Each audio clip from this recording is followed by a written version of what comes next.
Hello everyone, we are the Paradox. Welcome to our channel. In this video, we are going to learn how to unwrap the streetwear outfit in Marvelous Designer and make fabric smart materials for it in Substance Painter, and finally render it at Arnold and Maya. If you want to learn how to make the streetwear outfit on the Marvelous Designer, we uploaded a video of how to make it on our channel, you can also see that. If you have not yet subscribed to our channel, please subscribe to it and hit the notification button, so you do not miss our future videos. Well, let's not waste any more time and go to it. To make the material, we must first export the clothes from Marvelous Designer, but before that, it needs a series of preparations. These changes cause us to have no problem when outputting and importing in ZBrush and Substance Painter. Adjusting the UV is the most important thing we can do. We apply the material on the UV of the garment, so we need the output of our work to be Unwarp. You can use Unwarp specialized software to do this, but I'm doing it here in Marvelous because I don't want to complicate things too much. To do this, at the top, change the toolbar to UV Editor to enter the Unwarp toolbar. So far, no automatic Unwarp tool has been added to this version of Marvelous Designer, so we have to manually place each of the clusters in UV. There are several things to consider. If the symmetrical paste is used when making clothes, it is necessary that when making UV bonded clusters, it should be completely mirror. Otherwise, when making normal material, the fabric in that series of parts is made in the opposite direction. You can set the Unwarp type based on UDIM and set the whole clusters on 2 or more UV screens. In this case, each of the clusters will be placed in a larger size and the texture will be placed on it with higher quality. The larger the clusters, the more UV space they take up and the higher the quality of the material. Try to adjust the clusters so that they are as large as possible in UV. If it is necessary to have several clusters of higher quality separately, we should increase the size of these clusters, and it is better to choose for parts that do not need high quality and reduce the size of their clusters. There should be more space for the rest of the clusters. This method optimizes the system and higher quality textures when making materials. When making UV, care must be taken that the clusters do not cross the UV boundary line and that the clusters do not overlap.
The next step is to prepare the model topology. The current topology of the model is triangular. The correct topology for other software is quadrilateral, and for the model to be standard, it is better to make the model topology quadrilateral.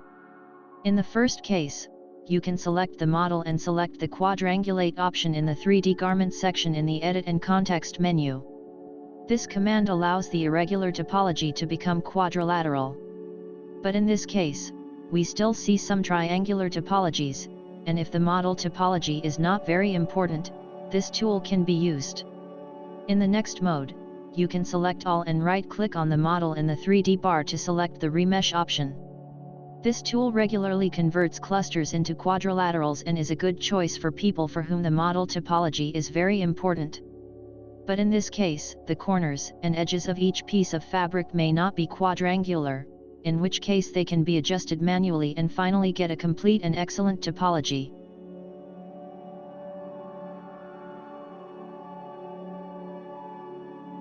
After finishing the process, it is better to simulate again, and finally, the model is ready to output.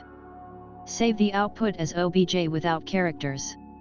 Select the single object mode and choose one of the three modes, thin weld, thin unweld, and thick, based on our needs. Thick mode. In thick parts, its UV is not defined. So in the case of thick output, it is better to define UV thickness separately for other parts in that software. UV is applied to this output, but it is not set as UDIM, and we need to identify each of the UVs and define it as a poly group so that we can create material on each of the UVs separately. Now it's time to start materializing. Open the Substance Painter and enter the low poly model. If we have a model without thickness, it is better to change the type of shader, so that the normals appear on both sides of our screen. Now we see in which of the poly groups we specified, it is applied as a texture list. Now it is time to bake the high poly model on the low poly model. In the baking section, we define the high poly model of the selected section, and we bake the normal, AO, curvature, etc. maps as needed. Pay attention to the size of the bake maps, and not all of them need to be in their largest size. After we bake all the parts, we start making materials by creating layers. We start by determining a general color for the clothes, and for more details, we can add the mask and generators, as well as the procedures, and combine them using blending modes, to achieve the desired result in producing the original color. The same process can be done for other sections. For example, for fabric details and protrusions in its layer, activate height and add a special texture to produce the desired material. And we can make big changes in them by using level and filters. The warp filter is used to create disorder and imbalance in the environment. This filter can be used so that the material is not homogeneous.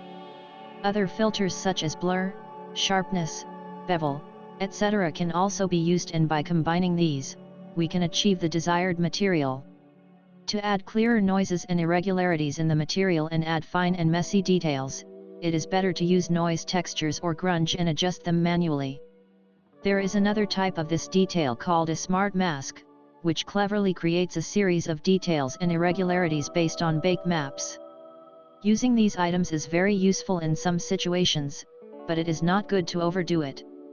Using generators is also very useful. Generators such as dirt and fiber, automatic stitches, and UV borders are very useful and are used in many projects. You can also use the smart materials in the software itself and change it to your desired material by turning off and on its layers and changing them. Ordinary materials also exist, which are widely used in the construction of the basic material base, and in some cases, simple materials are used and gradually become a professional material through a process. After finishing the materialization, you can add sewing lines on your fabric with generators such as auto stitch. You can also add custom layers by adding a paint layer manually and with different brushes on the fabric. Now the material is finished, and the next step is to output the textures.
Thank you guys for watching this video. I hope this video was helpful to you and could have added something to your information.